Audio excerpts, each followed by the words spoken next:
one of the other things to notice is Mamdani has got through the process without the blessings of the party.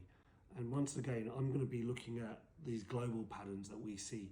If you have a look at the UK experience, where we had politicians like Khalid Mahmood, he was very much a stooge of the Labour Party that was meant to be their eyewash to the Muslim community.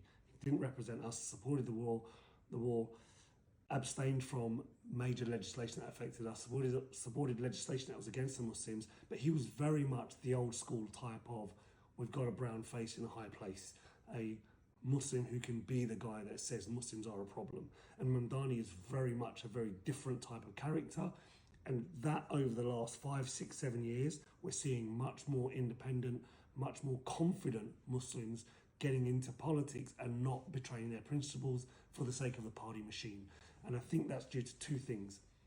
One is themselves. There is a level of fearless courage about these people. And I think the second thing is they're not isolated.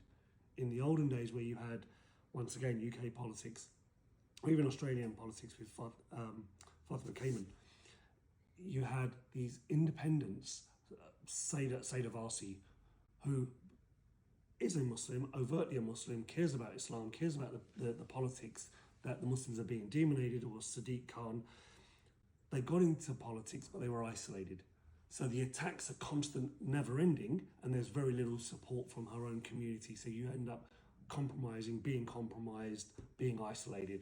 Whereas with Mamdani, it feels like he's got much stronger support base of people of faith that look like him, think like him, feel like him, that are more willing to stand up with him.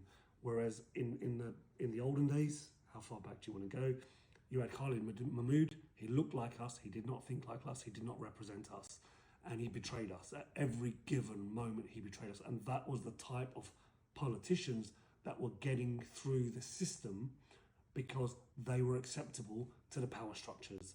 Whereas Mamdani and some of these others are much more willing to confront their power structures and say, no, this is what the community actually represents.